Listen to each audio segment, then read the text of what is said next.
has a smile that lights up her face. It also hides the sadness in her young eyes. We believe she's 14 and she was started to be trafficked when she was 12. She doesn't know exactly when she was born. In her family, birthdays were not celebrated. In Swipak, most families scrape by on less than $1 a day, and most girls feel an obligation to work to help support their family. That's how Q's nightmare began. She says a woman came to see her mother offering a job for Q.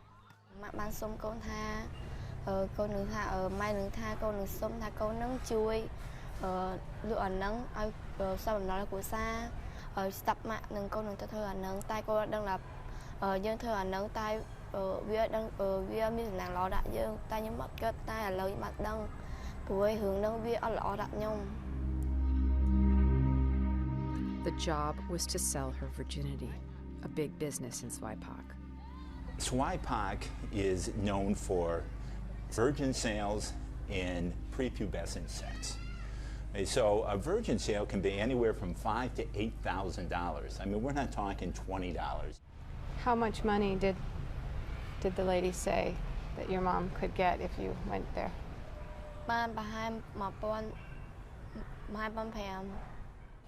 Q says she was taken to a doctor to verify her virginity.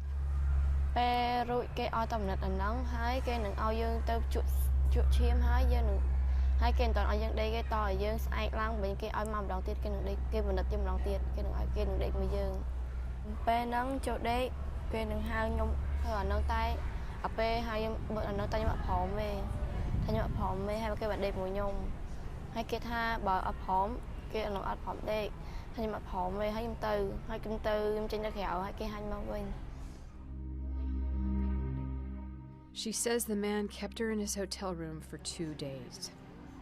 How did you feel after you left the man?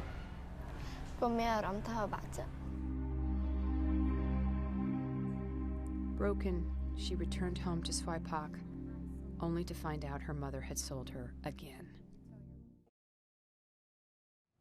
Mira Sorvino is a goodwill ambassador against human trafficking for the UN Office on Drugs and Crime. She joins me now from Los Angeles. Hi there, Mira. Thanks so much for speaking to us. You fronted this documentary made by our Freedom Project team.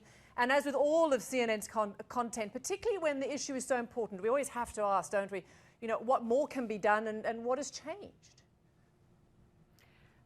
Well, the result of the documentary was very positive on the particular community that it documented, because it raised a lot of awareness for Donald J. Brewster and his organization, Agape International Missions, so they were able to raise funds. They now have an elite cooperation with the police, a SWAT team that they've kind of verified to be incorruptible, to go and do raids on brothels, to have some teeth to the law enforcement side of trying to stop this incredible problem. They are building a school which, when completed, will offer immense hope for over 1,000 children in the region. Primary and especially secondary education is extremely important in preventing trafficking. It allows children to develop critical thinking skills, to be able to defend themselves from traffickers, and to have the skills that will be required to have gainful employment to support their families in other ways than being sexually exploited. It's so important to highlight those individual personal stories, isn't it? Because when you look at the whole problem and look at the statistics, it sometimes just feels overwhelming. Well, it is overwhelming for sure, but each trafficking victim, either a sexually trafficked person or a labor trafficked person, is just like you and me. They are a fully functioning soul with every intended possibility for their lives, and it's been ripped away from them, and each one of them has enormous potential for rebounding when they are given the proper services and care once they're discovered. Each one of those little girls is the face of something so much larger. It's insane, and they all broke my heart. They were all such beautiful, wonderful people, and the demand side really needs to be addressed. If people weren't trying to buy child sex, it wouldn't be being sold. When you look at the statistics and we tell these stories, and when you do shine the spotlight on a few success stories, change is possible, but at the same time there is this need to make change bigger, affect more kids. Is there any part of the world or any particular project that's really making progress in this fight? It's pockets, and it needs to become endemic. It needs to become part of every nation's strategy to protect their young and to promote general well-being.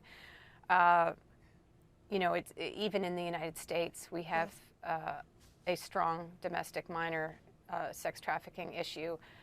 Honestly, where one fire is put out, a new problem crops up. I just got word from Donald Brewster, the man that we featured in our documentary in Every Day in Cambodia, saying that now one of the problems in SVIPOC is that girls are being approached with false employment opportunities in China, and when they get there, they discover they've been sold as brides because the male-female ratio, because of the one-child policy and selective abortion, is so great that girls are being trafficked in from other countries to serve as the male population's brides. So there's always a new face of this devil that needs to be stamped out. Yeah, I can't say necessarily that one country is the sterling model of where it's all working, because nowhere is it in control. It seems hopeless at times. Do you have any optimism that this can be fought? We just have to be tirelessly vigilant about it, and we have to support groups such as Agape International Missions that's featured in this, or the many, many wonderful NGOs around the globe that are doing this incredible work, and to really push for governments to work hand in glove with them, and for law enforcement to have partnerships with civil society to bring out the best for the victims and the survivors, and to put the real criminals behind bars. I do believe it's possible. It's just going to take a lot of doing. Mira Sorvino, thank you very much. Thank you.